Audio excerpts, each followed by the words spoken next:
The following program is brought to you in living color by Trek World. In 1998, the Sci-Fi Channel gave Star Trek something it rarely ever got on TV. Reverence. The Star Trek Special Edition presented the original series fully uncut and remastered, with restored color, stereo sound, and maybe most meaningfully, respect. These weren't the CGI remasters. The effects were original. The charm was still intact. William Shatner served as the host for the first run through the 80 episodes. The clip you're about to see was originally in 3 parts spread throughout the commercial breaks of this episode. Where No Man Has Gone Before is a Star Trek episode designed to make the TV network executives happy. It's got action, character, and high drama. And indeed, it was designed for just that purpose. NBC turned Gene Roddenberry down when he showed them The Cage, the pilot he produced for a new weekly science fiction series titled Star Trek. They said it was too cerebral.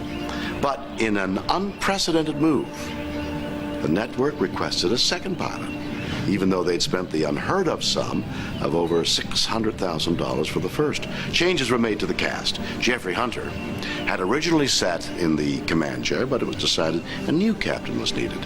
Lloyd Bridges turned down the role. Jack Lord of Hawaii Five-0 fame was interested, but a deal couldn't be worked out.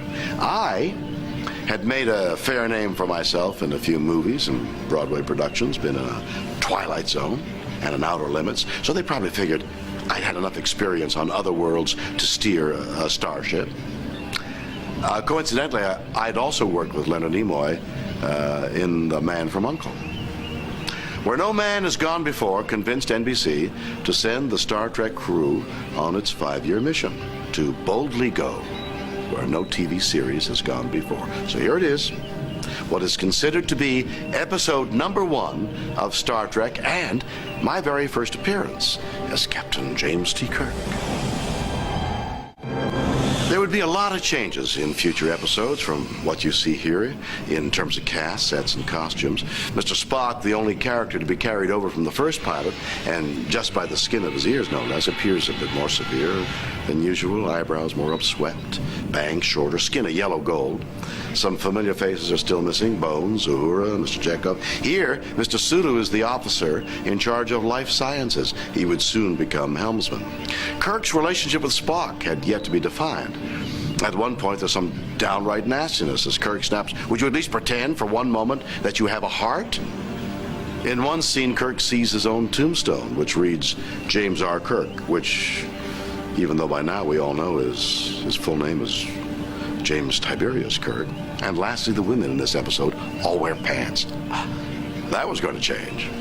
Star Trek, to the appreciation of all the men on the set, in fact all around the world, would boast the shortest skirts on women of any regular series on television. Actually, the women were very tall and the skirts were very short. It could have been that the skirts were very long and the women were very short. It was very complicated. In any case, it looked good. Where No Man Has Gone Before takes us on a journey to explore the price of immortality and the cost of ultimate power. It has a familiar theme going back to the Greek tragedies. What happens when man plays God?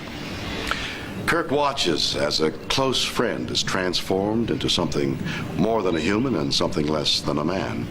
Power does corrupt, and absolute power corrupts absolutely. Now, after the first run was completed, Leonard Nimoy then took over hosting duties for the second run. As before, the section you're about to see was broken up between 3 different commercial breaks. Growing up isn't easy, and adolescence can be painful and confusing. In 1966, a whole young generation was trying to figure out where it fit in. Charlie X was Star Trek's comment on the troubled youth of America. Adolescent Angst. It's a theme that was rarely touched upon in the series. Charlie Evans was the last survivor of a doomed expedition to a far planet.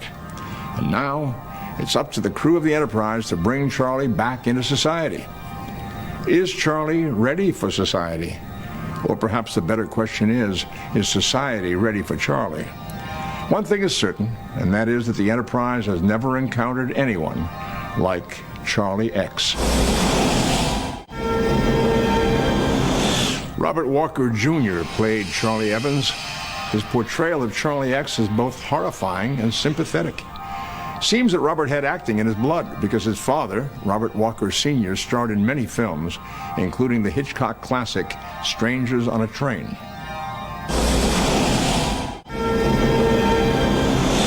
Charlie's problems may have been a bit stranger than those of the average teenager, but in the late 1960s, life was certainly not simple for anyone of Charlie's age.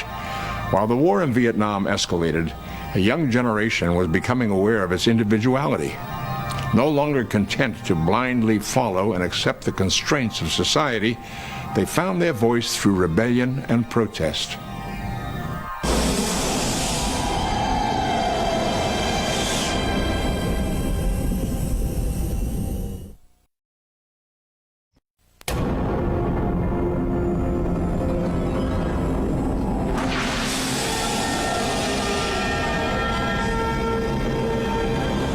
After NBC rejected the first Star Trek pilot, The Cage, they took the unprecedented step of giving Gene Roddenberry a second chance. Although closer to the final form, this second pilot still looks much different from the rest of the series. William Shatner is the new captain of the Enterprise. Spock is coldly logical. Noticeably absent is DeForest Kelley as Dr. McCoy. Jimmy Doohan and George Takei are present, but Nichelle Nichols would not come on board as Lieutenant Uhura until the next episode. Walter Koenig would not join the cast until the beginning of the second season. However, the one element that was there from the beginning was the human drama that was the hallmark of any Star Trek episode. This is a story about friendship, loyalty, and the dangers of power. It's a story that would be the first step on a journey that has lasted over 30 years and has truly taken us where no man has gone before. Gene Roddenberry's previous series, The Lieutenant, proved to be a fertile ground of talent when it came time to cast Star Trek. Nichelle Nichols appeared in episodes of The Lieutenant, and it's where I first met Gene as well. Now, the star of The Lieutenant, however, was Gary Lockwood, whom Gene picked to play Gary Mitchell in Where No Man Has Gone Before. Gary would later go on to appear as the ill-fated astronaut Frank Poole in another sci-fi classic, 2001: A Space Odyssey. Can power rob us of our humanity? Absolute power corrupts absolutely. It's an old adage that will be featured in many Star Trek episodes. With this second pilot tucked safely under his arm, Gene Roddenberry got what he so dearly wanted from NBC: a firm commitment to at least one season of this strange new show called Star Trek. Although this was the pilot that sold the series, NBC chose not to debut Star Trek with this episode. As much as it differed from the original pilot, NBC still considered Where No Man Has Gone Before too cerebral. Clearly, the network executives were more comfortable with monster stories. So the honor of opening the season went to The Man Trap, which was the 6th episode we filmed. One way or another, it didn't matter. Star Trek was born.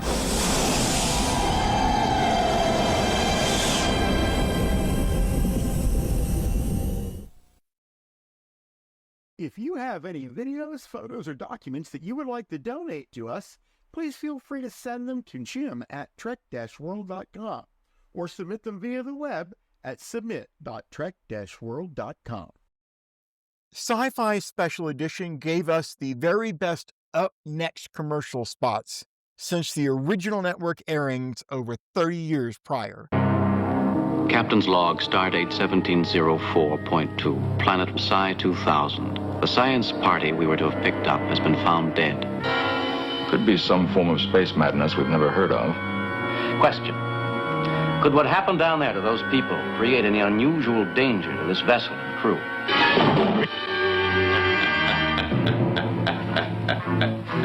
No escape for you.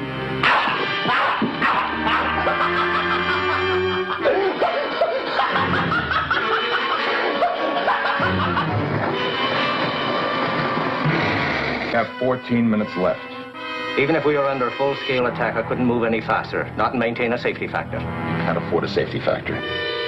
Hey, Joey, put the knife down. You bet, Joey, you're just getting sweat about it.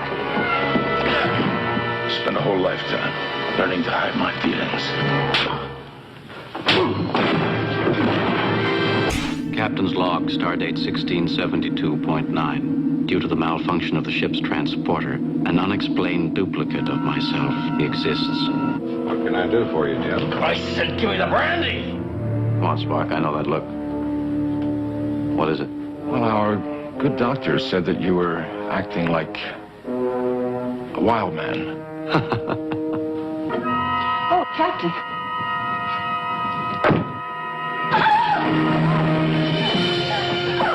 You started hurting me. I had to fight you. Fisher saw you, too. It wasn't me. It was you, sir. Captain Kirk! I'm Captain Kirk!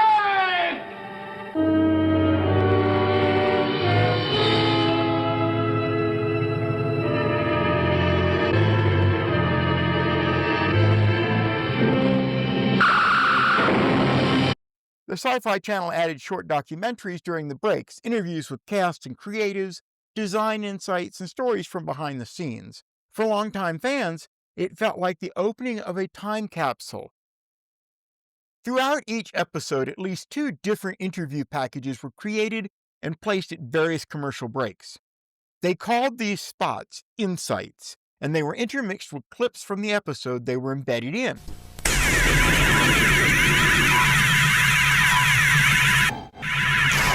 This is the captain speaking. The object we encountered is a ship's disaster recorder, apparently ejected from the SS Valiant almost 200 years ago. Tapes are burned out, trying the memory banks. We hope to learn from the recorder what the Valiant was doing here and what destroyed the vessel. We'll move out into our probe as soon as we have those answers. Well, I feel kind of a responsibility to the show and to the Star Trek history. I think this particular project that we're doing now is a major historical event, in my opinion. It's a sort of a fresh look, a fresh revisiting of the show in a way that it hasn't been seen in many years. Autopsy report, sir. Each case showed damage to the body's neural circuit. An area of the brain was burned out. And you? Are you feeling all right? Yes, Mitchell too, except for his eyes. We're trying to find a reason for that now. And why out of our whole crew only certain people were affected. New prints, footage restored, commentary. I think it's an important event, and I decided that I'd like to be part of it. I think that probably that's the reason that all of us from the original show are doing this, because it's meaningful. Ah, yes. One of your Earth emotions. It's almost a memorialization of the show in its finest form.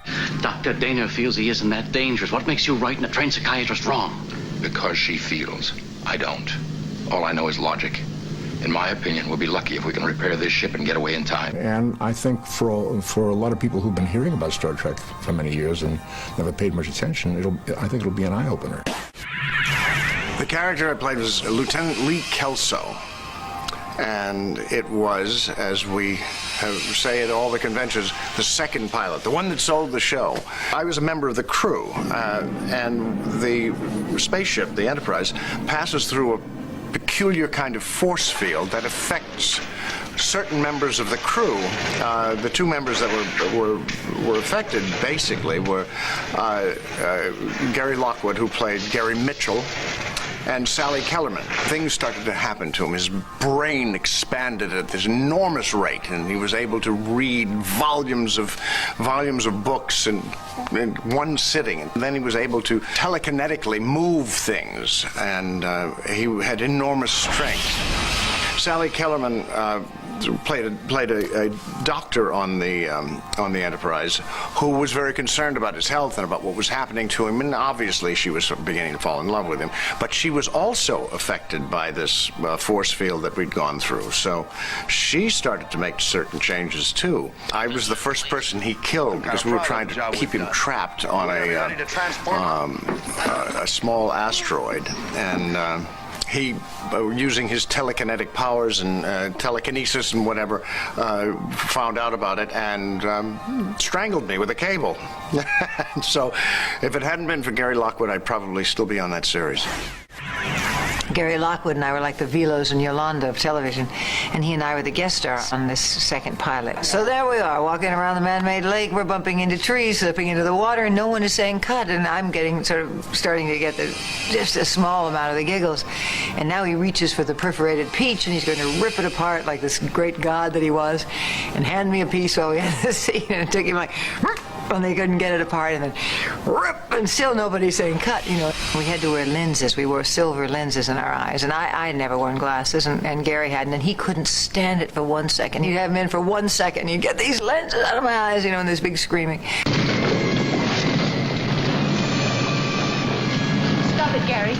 Morals are for men, not gods. What do you know about gods? I feel that I'm responsible for Star Trek's success because I was the guest star on the pilot. Yeah, I'd never thought of that.